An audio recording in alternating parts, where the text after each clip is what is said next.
Hello बच्चों, welcome to the session. देखो, आज का सेशन बहुत बहुत बहुत ही इम्पोर्टेंट है। आपके सामने ये जो 5 स्टेप्स लिखी हुई हैं, जो कि ITEP बीएड में जब आप एडमिशन लेने जाते हैं तब ये 5 स्टेप्स आपको फॉलो करनी होती है। हर एक स्टेप को आपको डिटेल में समझाने वाली हूँ।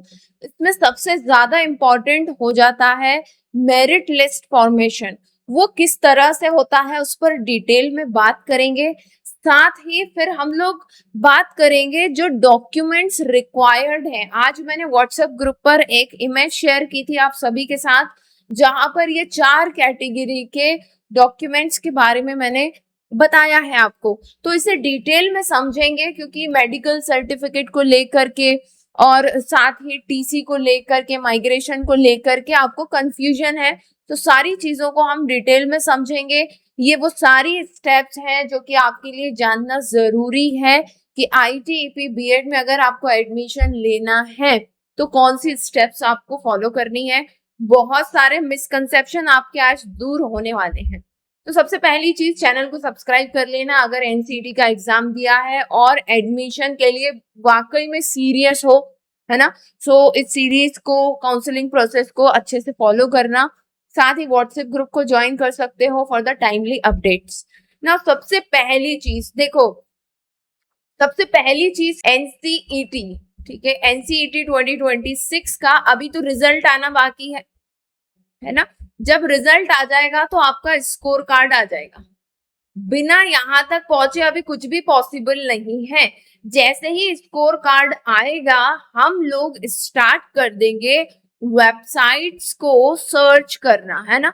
कब कौन सी वेबसाइट को सर्च करेंगे या विजिट करेंगे हम, आप एक बात बिल्कुल ध्यान में रख लीजिए। मैं बहुत बार आप सभी को बता चुकी हूँ और मैं फिर से आपको ये बात बता रही हूँ बच्चों, कोई भी इंस्टीट्यूट आपको डायरेक्टली मैसेज या ईमेल नहीं करेगा। कुछ कर सकते हैं रेयरली, है ना, बट आपको उनकी वेबसाइट पर ही जाना है। कब जाना है? जब रिजल्ट अनाउंस हो जाएंगे उसके बाद हर एक इंस्टीट्यूट की वेबसाइट चेक करनी है। अब आप सोचोगे कि मैम आपने तो बोला है 263 इंस्टीट्यूट है, क्या हर एक की वेबसाइट हम चूज करेंगे? नो। इसके पहले वाले सेशन में मैं आपको बता चुकी हूँ कि 7 से 9 इंस्टीट्यूट आप चूज कर लो जहां पर आप एडमिशन ले सकते हो, है ना। बिना ये प्रेफरेंस क्रिएट किए हुए आपके लिए बहुत मुश्किल होगा कि आप काउंसलिंग में पार्टिसिपेट कर पाए। क्या क्या प्रॉब्लम आती है फिर वो भी मैं आपको इस सेशन में बताने वाली हूँ, ठीक है। तो सबसे पहली चीज, आप प्रेफरेंस डिसाइड कर लें और 6 to 9 इंस्टीट्यूट तो आप अपने लिए रखे ही रखें। और ये स्पेशली उन लोगों के लिए है जिनके जिनके मार्क्स 450 से कम है, उन्हें मैंने ये कहा है तो 450 से अगर कम है तो 6 से 9 इंस्टीट्यूट ढूंढ करके रखो, ठीक है। और एक चीज और यहीं पर मैं क्लियर कर देती हूँ, ऐसे बच्चे जिनके स्कोर 300 250 से लेकर के 300 के बीच में है ना, specially BSc, not BSc, specially BA वाले, वो तो भाई स्टेट यूनिवर्सिटी को टारगेट करो। आप किसको टारगेट करना है? State university. बार बार यही सोचना कि आरआई में ही मुझे एडमिशन लेना है, उससे प्रॉब्लम सॉल्व नहीं होगी। आरआई की फर्स्ट लिस्ट 400 की लाइन में ही फिल हो जाती है, ठीक है। ये एक चांस की बात होती है कि आपका नंबर लग जाए। इसीलिए मैंने पहले वाले सेशन में कहा था, इसके पहला जो सेशन किया था मेगा काउंसलिंग सेशन, उसमें कहा था कि भाई ड्रीम है अगर पढ़ना तो फॉर्म जरूर भर देना, पर पहली लिस्ट वहां पर 400 की लाइन में क्लोज हो जाएगी। तो अगर आप पहली बार में अपना एडमिशन कंफर्म चाहते हो तो आप स्टेट यूनिवर्सिटी को जरूर टारगेट करना। वो बच्चे जिनका स्कोर 250 से 300 के आसपास है बीए में, ठीक है, और इससे 50 नंबर और कम ले जाओ, ठीक है, तो फिर आप बीएससी वालों की बात कर रही हूं। समझ में आ रही है बात? हालांकि यही चीजें मैंने पहले भी बताई है, जस्ट फॉर अ रिकैप मैंने आपको एक बार और बता दिया, ठीक है। तो हम 6 से 9 इंस्टीट्यूट की वेबसाइट को रेगुलरली विजिट करेंगे जो कि आपने डिसाइड की है कि आपको यहाँ पर एडमिशन लेना है, ठीक है। नाउ सेपरेट रजिस्ट्रेशन, हर एक इंस्टीट्यूट के लिए सेपरेट रजिस्ट्रेशन होगा और जिसमें आपकी फीस लगेगी। अब ये फीस अलग अलग होती है। ये फीस जो है 250 रुपए से लेकर के 500 रुपए तक की हो सकती है। ये इंस्टीट्यूट पर डिपेंड करता है। किस पर डिपेंड करता है? इंस्टीट्यूट पर डिपेंड करता है। मैं थोड़ा सा साइड में हो जाती हूँ, राइट। इंस्टीट्यूट पर डिपेंड करता है कि कौन कितनी फीस लेगा, बट हाँ 250 मिनिमम जाता है, 500 मैक्सिमम जाता है, उससे ज्यादा रजिस्ट्रेशन फीस नहीं होती है। ठीक है, लेट्स से मुझे गार्गी कॉलेज में एडमिशन लेना है तो गार्गी कॉलेज के लिए मैं 500 रुपए का फॉर्म भरूंगी। मुझे अगर राजस्थान सेंट्रल यूनिवर्सिटी में एडमिशन लेना है तो वहां का मैं 500 रुपए का फॉर्म भरूंगी। ऐसे जिस जिस भी इंस्टीट्यूशन में मुझे एडमिशन लेने की इच्छा है मैं वहां का फॉर्म परचेस करूंगी, मतलब खरीदूंगी, ऑनलाइन रजिस्ट्रेशन करूंगी, सेम चीज। ठीक है, अब जब आप रजिस्ट्रेशन करोगे, रजिस्ट्रेशन के टाइम पर आपको सारे डॉक्यूमेंट्स देने होंगे, है ना। रजिस्ट्रेशन के टाइम पर यू नीड ऑल डॉक्यूमेंट्स। अब कौन कौन से डॉक्यूमेंट्स वो अभी मैं नीचे डिस्कस करूंगी, बट जिस भी कैटेगरी के आप हो, अब कोई बहाना नहीं चलेगा। जो भी कैटेगरी लगती है आपकी, ईडब्ल्यूएस, पीडब्ल्यूडी, जो भी है, एससी, एसटी, ओबीसी, रिजर्वेशन, जो भी आपको चाहिए, डोमिसाइल है, सब कुछ आपके पास रेडी होना चाहिए फॉर द रजिस्ट्रेशन। अच्छा, मन में ये भी बात होगी कि रजिस्ट्रेशन कब से स्टार्ट होते हैं मैम? रिजल्ट तो आ गया, रिजल्ट के बाद कब से? रिजल्ट के 1 वीक के अंतर्गत, 1 वीक में ये चीजें स्टार्ट हो जाती हैं कि आपको रजिस्ट्रेशन करना पड़ेगा इंस्टीट्यूट की वेबसाइट पर।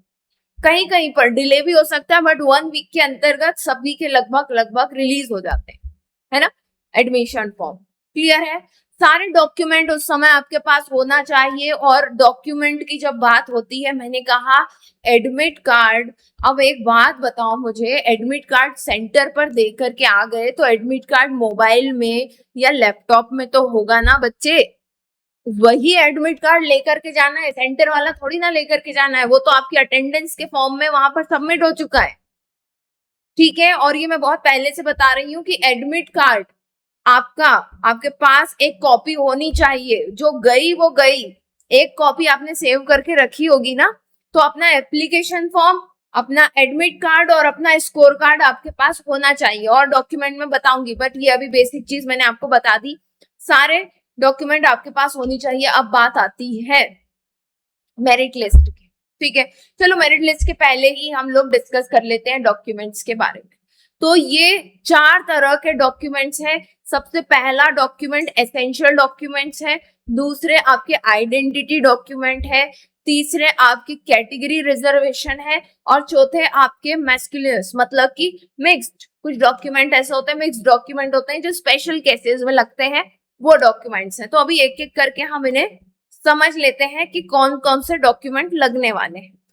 सबसे पहली चीज एसेंशियल डॉक्यूमेंट। ये कौन से डॉक्यूमेंट है? आपका एनसीईटी 2026 का एडमिट कार्ड। बहुत सी यूनिवर्सिटीज ऐसी होती हैं जो आपको कहेंगी कि अपना एडमिट कार्ड अपलोड कीजिए आप, तो आपको करना पड़ेगा, बिना उसके रजिस्ट्रेशन नहीं हो पाएगा। देन आपका एनसीईटी का स्कोर कार्ड या रैंक लेटर, जो भी आप कह लें, जो एनसीईटी ने एनटीए ने रिलीज किया है। ठीक, इसके साथ कई बार एप्लीकेशन फॉर्म भी मांग लेते हैं फॉर द कंफर्मेशन बेसिस। ठीक है, तो ये तीनों चीजें आपको संभाल के रखना है। उसके बाद आपकी 10th की मार्कशीट एंड 12th की मार्कशीट। 10th की मार्कशीट आपकी डेट ऑफ बर्थ चेक करने के लिए, क्रॉस चेक करने के लिए यूज होती है, और 12th की मार्कशीट आपकी एलिजिबिलिटी के, भाई 12th पास है या नहीं बच्चा। ठीक है, इससे आगे बढ़े अगर हम, दिखाई दे रहा है ना? Yes, right. इससे आगे अगर हम बढ़ते हैं, जस्ट सेकंड में जूम आउट कर देती हूँ थोड़ा सा। यस, इससे आगे अगर हम बढ़ते हैं, फिर आती है आपकी पर्सनल आइडेंटिटी डॉक्यूमेंट। ठीक है, जिसमें कि आपका नाम वेरीफाई होगा, ठीक है, आपकी कास्ट वेरीफाई होगी उसमें, ये सारी चीजें आएंगी। सो आपकी सबसे पहली तो एक वैलिड फोटो आईडी होनी चाहिए, जिस पर कि आपका फोटो हो, आपका नाम हो, आपका नाम आपके एप्लीकेशन फॉर्म से मैच होना चाहिए। मेन चीज क्या देखी जाएगी वैलिड फोटो आईडी में? आपका फोटो देखा जाएगा, ठीक है, और आपका नेम, आईडी, आईडी पर जो नेम है, और एनसीईटी के एप्लीकेशन फॉर्म या admit card,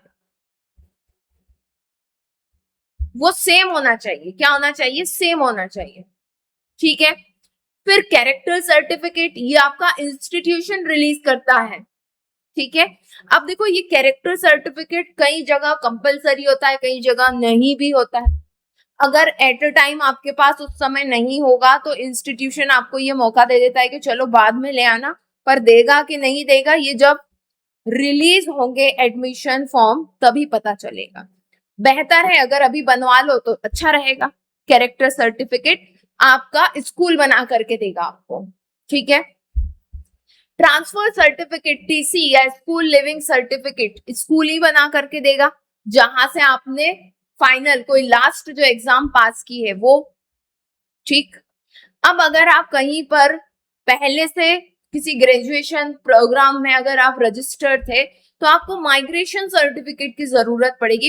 if require, if you are changing your board और यूनिवर्सिटी, जब भी यूनिवर्सिटी चेंज होती है then you get a migration certificate, ठीक है। बट यहाँ पर माइग्रेशन सर्टिफिकेट का मुझे नहीं लगता कोई जरूरत होगी, क्योंकि you are not taking the admission on the basis of your previous degree, ठीक है ना।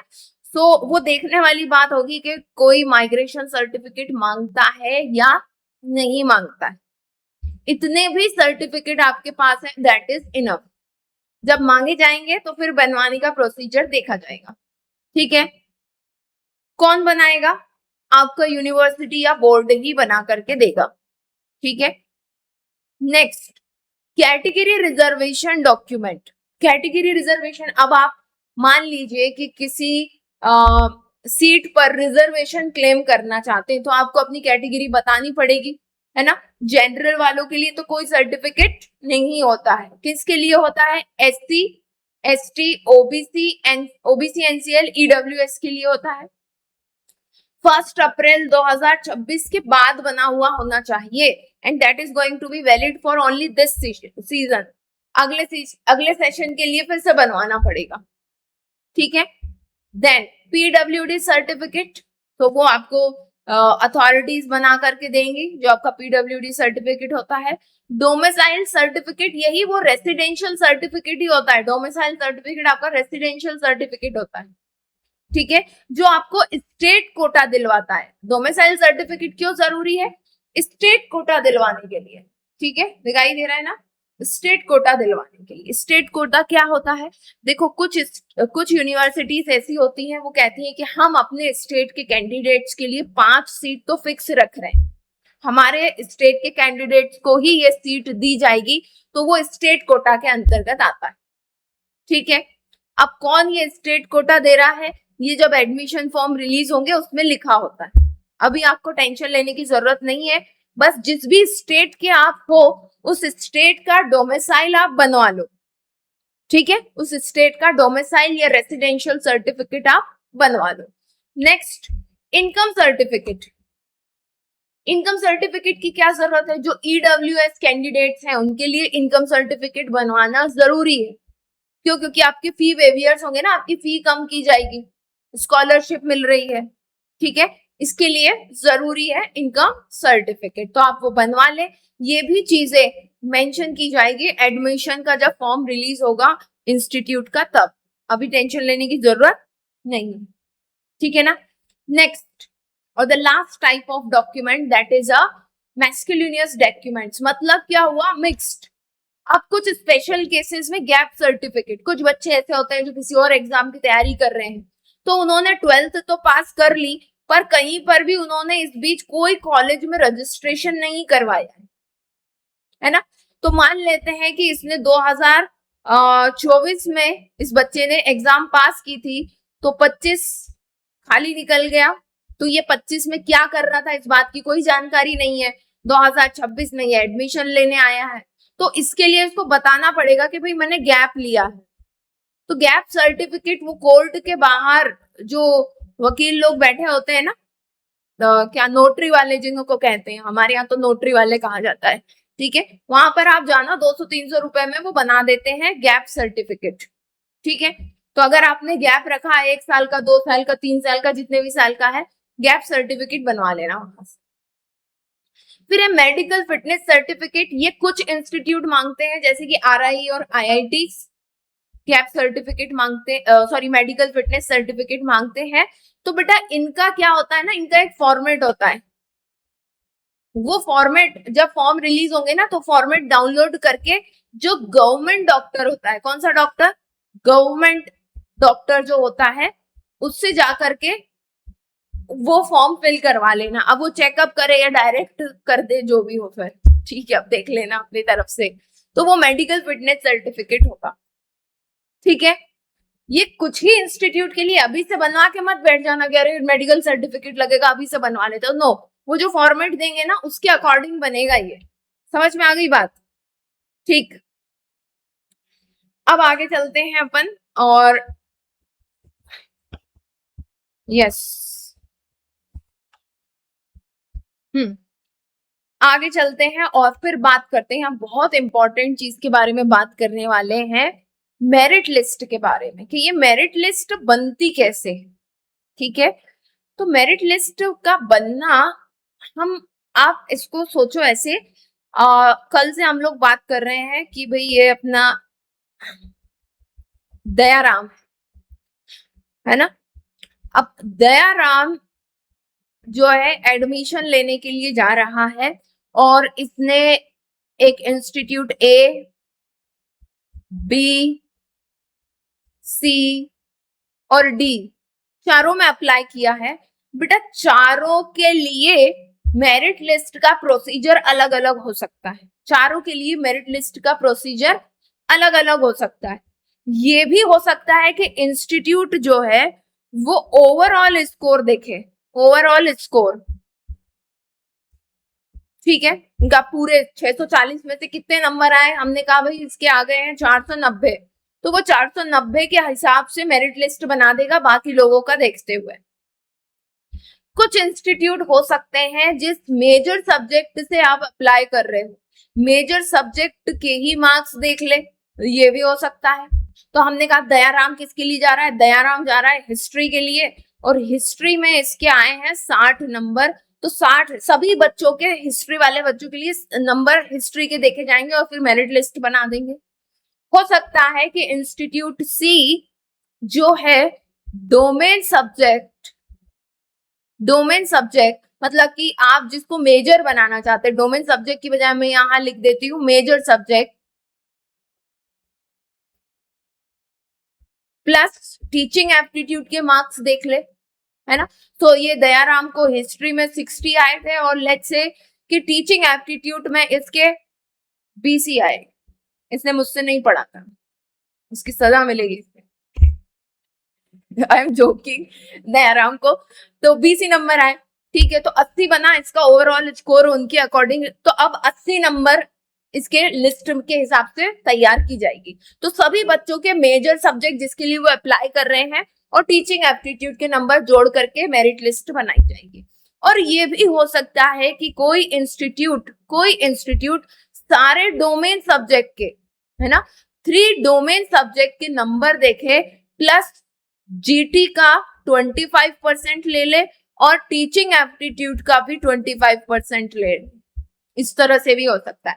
सो वी कांट से कि कौन सा इंस्टीट्यूट किस तरह से लिस्ट प्रिपेयर करेगा, ये सारी इंफॉर्मेशन वो अपने लिए, अपना जब एडमिशन ब्रोशर निकालते हैं ना, एडमिशन के लिए जो नोटिफिकेशन निकालते हैं उसमें लिखा होता है, ठीक है। अब एक चीज यहाँ पर और जान लो, एक चीज ये जान लो कि जब भी आप किसी इंस्टीट्यूट में अप्लाई करने के लिए जाओगे तो वो आपसे पूछेंगे कि आपको मेजर सब्जेक्ट क्या रखना है, मेजर सब्जेक्ट क्या होगा, ये आपसे पूछा जाएगा इंस्टीट्यूट में, उसी सब्जेक्ट से आप अप्लाई करोगे। ऐसा नहीं कि तीनों बोल दिए, नो, एक ही सब्जेक्ट से आप अप्लाई कर पाओगे, ठीक है।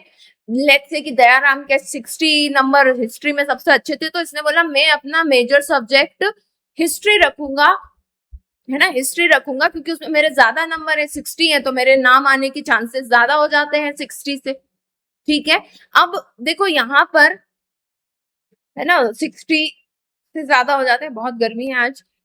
एंड एक चीज मैं क्या बोलना चाह रही थी, देखो मैं भूल गई। हम्म ठीक है, चलो फिर आएगी याद तब मैं बता दूंगी। राइट, तो ये हिस्ट्री से अप्लाई करेगा, ठीक है ना। ठीक, अब बच्चों के मन में ये भी चीज है कि हमें माइनर क्या मिलेगा। बेटा माइनर की चिंता आप मत करना, माइनर जो इंस्टीट्यूट देगा वही आपको लेना पड़ेगा, ठीक है, वो आपका माइनर सब्जेक्ट हो जाएगा। मेजर सब्जेक्ट आपका वो जो जिसमें ज्यादा नंबर आए हैं, अगर वो आप मेजर चूज करोगे तो आपके सिलेक्शन के चांसेस बढ़ जाते हैं, ठीक है। इतनी बात समझ में आ गई। तो इस तरह से आपकी मेरिट लिस्ट बनती है। तो क्लियर है ये चीज। पहले जैसे ही रिजल्ट आता है वेबसाइट पर जाकर चेक करना है, जो 6-7 वेबसाइट 6-7 इंस्टीट्यूट आप सिलेक्ट करोगे, उसके बाद हर एक पर अलग अलग रजिस्ट्रेशन होगा। रजिस्ट्रेशन के समय वो सारे डॉक्यूमेंट जो आपको बताए वो लगेंगे। मेरिट लिस्ट इस हिसाब से तैयार होगी, जैसा मैंने आपको बताया हर एक इंस्टीट्यूशन के लिए अलग अलग प्रोसीजर है, वो जब एडमिशन कॉल आएंगे तभी पता चलेगा। फिर जब आपका नाम अगर आ जाता है लिस्ट में, तो you go for the verification process. ये वेरिफिकेशन प्रोसेस कई जगह तो टोटली ऑनलाइन ही होती है और कई जगह पर ऑफलाइन होती है। अब ऑफलाइन है तो ठीक है, ऑनलाइन है तो ठीक है। ऑफलाइन में क्या होता है ना कि कई बार हम फंस जाते हैं। कैसे फंस जाते हैं, अब जैसे दयाराम है, दयाराम ने इंस्टीट्यूट ए में भी अप्लाई करा, इंस्टीट्यूट बी में भी अप्लाई करा। इंस्टीट्यूट ए बिहार में है और इंस्टीट्यूट बी केरला में है। तो अब बताओ कि अगर 2 दिन का भी डिफरेंस है तो ये बेचारा किधर जाएगा, बिहार से केरला पहुंचना कितना मुश्किल है। तो समटाइम्स व्हाट हैपन ना कि एक साथ 2 इंस्टीट्यूशन की काउंसलिंग कॉल हो जाती है 1-2 दिन के अंतर में, और ट्रैवलिंग करना बड़ा मुश्किल हो जाता है, टिकट मिलेगी नहीं तुम्हें, ठीक। तो कई बार बच्चों की सीट इसी चक्कर में छूट जाती है क्योंकि डिस्टेंस बहुत है। तो जो बच्चे हमेशा ये बोलते हैं ना मैम हम तो कहीं पे भी चले जाएंगे, हम तो कहीं पर भी फॉर्म भर देंगे, these are the things you have to remember, ठीक है, कि भाई इतना गैप भी ना ले लें हम कि एक तुम कश्मीर भर दे रहे हो और एक कन्याकुमारी भर दे रहे हो, तो कहाँ से ट्रेवल कर पाओगे अगर 1-2 दिन के अंदर में हो गई चीजें तो, ठीक है ना। सो वाइसली थोड़ा सा इसको फॉलो करना है। Then the next one that is a fees submission. So verification के लिए आपने डॉक्यूमेंट डाल दिए, फिर आपको फी पेमेंट करनी होती है। बेसिक वेरिफिकेशन होगा, फी पेमेंट करके आपको सीट को लॉक करना होता है। अगर आप सीट लॉक नहीं करेंगे वो सीट आपके हाथ से निकल जाएगी। इसलिए आपको काउंसलिंग के टाइम पर बहुत एक्टिव रहना है, अपने ईमेल्स, अपना फोन नंबर, जो मैसेज आते हैं उनको रेगुलरली चेक करते रहना है, ठीक है। और वेबसाइट पर 3 चीजें, या तो वेबसाइट पर विजिट करते रहना है, पहली चीज तो है ना, फी पेमेंट के लिए भी नोटिफिकेशन वही निकलेगा। कुछ इंस्टीट्यूशन होते हैं जो आपको ईमेल या मैसेज कर देंगे, ठीक है, बट वेबसाइट को विजिट करना यही बेस्ट ऑप्शन है, सारी इंफॉर्मेशन वही रहेगी। तो फिर आपको फी पेमेंट करना है। फी पेमेंट में सीट लॉक की जाती है, मोस्टली इंस्टीट्यूशन में 10,000 रुपए होती है सीट लॉक की फीस। फिर आपको थोड़े दिनों बाद पूरी फीस सबमिट करनी होती है, हर एक इंस्टीट्यूशन का अलग अलग होता है। कुछ लोग पूरी फीस सबमिट करा लेते हैं एक साथ, तो दैट डिपेंड, वो हर एक इंस्टीट्यूशन के लिए अलग अलग है, वो हमें उस इंस्टीट्यूशन के एडमिशन ब्रोशर में ही चेक करना होगा, ठीक है ना। तो आई होप कि अभी आपको सारी प्रोसीजर समझ में आ गई होगी कि किस तरह से जो है काउंसलिंग की प्रोसेस होती है और आपका एडमिशन होता है पक्का। जैसे ही आपने फी पेमेंट करा, your seat has been locked और अब आपके लिए वो सीट हो चुकी है। बस 10 से 15 दिन बाद पहली 2 लिस्ट निकलती है काउंसलिंग की, उसके बाद वो क्लासेस स्टार्ट कर देते हैं। थर्ड और स्पॉट राउंड के लिए वो क्लासेस को रोकते नहीं है ना, क्लासेस स्टार्ट कर देते हैं। थर्ड और स्पॉट राउंड जो होता है उसके बच्चे फिर बाद में जाकर के ज्वाइन कर लेते हैं, ओके। तो ये है पूरा प्रोसीजर। अब इसके बावजूद भी अगर मन में कोई डाउट रह गया हो, है ना, तो कमेंट सेक्शन में जरूर लिखना, definitely I will answer that. और फिर मिलते हैं हम नेक्स्ट सेशन। तब तक के लिए best of luck and bye.